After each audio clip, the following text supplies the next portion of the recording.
ऐसा बाप नहीं चाहिए।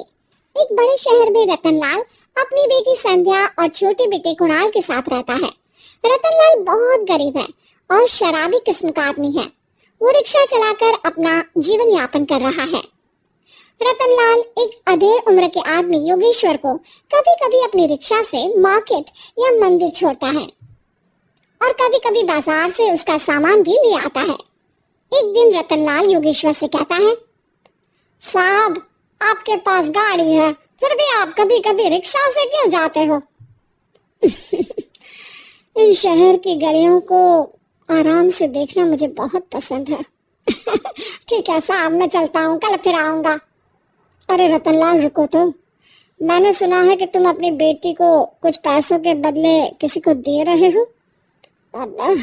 अभी किसी को बेचे नहीं तो क्या करे साहब, एक छोटा बेटा है, उसको पढ़ाना भी है, उसकी देखभाल भी करनी है, और अगर मैं बेटी को घर में रखूंगा तो उसकी शादी कैसे करूंगा साहब? तुमको कितने पैसे मिल रहे हैं?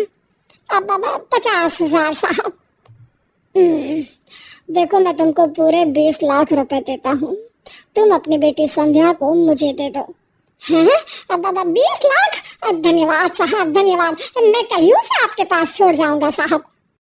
अगले दिन रतनलाल संध्या को हमेशा के लिए योगेश्वर के यहाँ छोड़ आता है और बदले में 20 लाख रुपए लेकर घर आ जाता है। रतनलाल जिंदगी में पहली बार इतने पैसे पाकर बौखला गया। उसने एक अच्छा घर लिया। कुणाल, अब हमें कोई चिंता नहीं है, तो अब अच्छे से पढ़, खूब मन लगाकर पढ़ाई करना। पापा मुझे पढ़ाई करना अच्छा नहीं लगता। अरे तूने अगर ज्यादा बकवास की ना तो बहुत मारूंगा। कल से तू अच्छे स्कूल में जाएगा तो जाएगा, हाँ बस। कुणाल का एडमिशन एक अच्छे स्कूल में हो जाता है, लेकिन आए दिन स्कूल से शिकायत आती ही रहती है। 10 साल बाद एक दिन प्रिंसिपल मैडम रतनलाल को स्कूल में बुलाती है। रतनलाल, आपका बेटा कुणाल बहुत आवारा हो गया है और ये बिल्कुल भी पढ़ाई नहीं करता है, बल्कि उसका दिमाग गलत कामों में जा रहा है। मैं उससे बात करूंगा मैडम। ठीक है, आज ये आखिरी मौका है, अगली बार तो मैं उसे स्कूल से ही बाहर निकाल दूंगी। रतनलाल घर आ जाता है और कुणाल से कहता है, कुणाल बेटा, मैं तुम्हारे ऊपर इतना पैसा लगा रहा हूँ, फिर भी तुम स्कूल में सही से क्यों नहीं पढ़ते हो? आप तो रहने ही दीजिए, मैं सब जानता हूँ कि ये पैसा कहाँ से आया है, और वैसे भी अब ये पैसा मेरा है, मेरा जो भी मन होगा मैं करूँगा। आज के बाद मैं कभी स्कूल नहीं जाने वाला।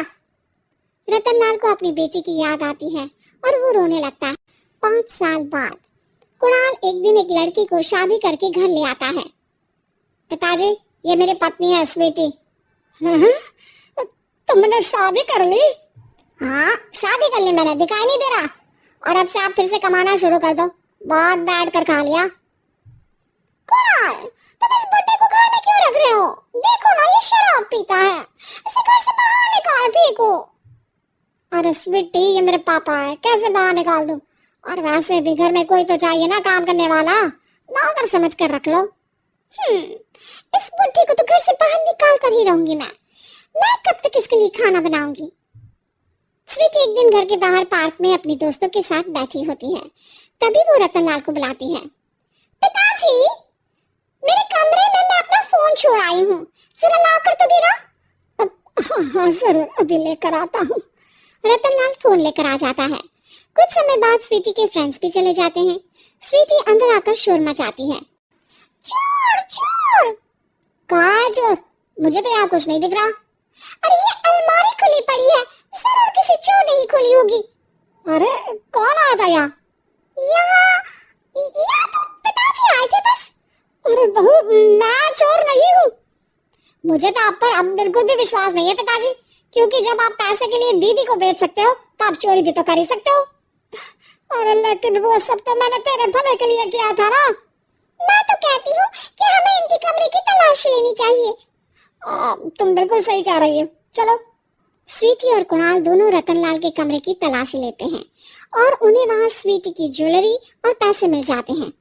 मैं तो पहले ही जानता था कि चोर आप ही हो। निकल जाओ मेरे घर से और दोबारा अपनी शक्ल मत दिखाना। रतनलाल आंखों में आंसू लिए घर से निकल जाता है। स्वीटी मन ही मन सोचती है, आज तो मेरी प्लानिंग सफल हो गई। जैसा मैं चाहती थी ऐसा ही किया और बड़ी आसानी से उस बुड्ढी को चोरी का इल्जाम लगाकर घर से भगा दिया। रतनलाल की हालत अब ज्यादा खराब हो गई और वो सड़क पर बैठकर भीख मांगकर खाने लगा।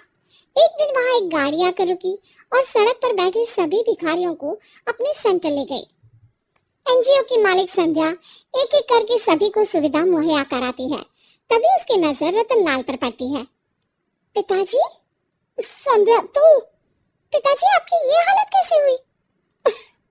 यह सब मेरे बुरे कर्मों की सजा है जो मुझे मिल रही है। मुझे माफ कर दो बेटे।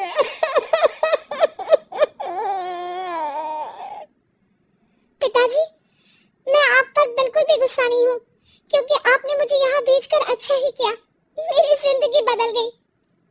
लेकिन ये सब हुआ कैसे बेटा? आप ये नए कपड़े पहनो, तब तक मैं योगेश्वर अंकल को बुला कर लाती हूँ। योगेश्वर अंकल? हाँ अंकल। योगेश्वर जी ने तुझसे शादी नहीं की थी? नहीं तो पापा, उन्होंने तो मुझे पढ़ा लिखा कर इस काबिल बनाया है कि मैं आज सबकी सेवा कर पा रही हूँ। रतनलाल पश्चाताप करके रोता रहता है। तभी योगेश्वर भी वहां आ जाता है। रतनलाल जी, आपकी ये हालत कैसे हुई?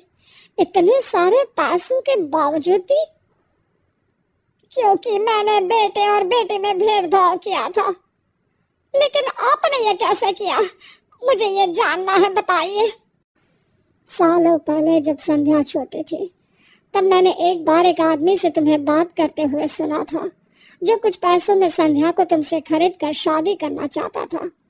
मैं उस समय एनजीओ में बच्चों के लिए ही काम कर रहा था और मैं किसी भी लड़की की जिंदगी खराब होते नहीं देख सकता था। इसलिए मैंने अपने जीवन की कमाई का एक बड़ा हिस्सा तुम्हें दे दिया था।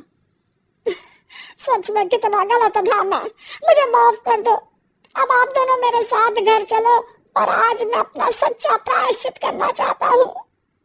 योगेश्वर और संध्या रतनलाल के साथ घर जाते हैं। स्वीटी दरवाजा खोलती है। चोर भिखारी, तो फिर से आ गया? चल भाग यहाँ से बुड्ढे। ये घर तुम्हारे बाप का नहीं, मेरा है। बाहर निकलो यहाँ से। रतनलाल कुणाल और संध्या को घर से बाहर निकाल देता है। योगेश्वर जी, अब ये घर आपका है और अब आप यहाँ एक और एनजीओ खोल सकते हैं। शायद अब ये सच्चा प्रायश्चित है। संध्या अपने पिता के गले लग जाती है।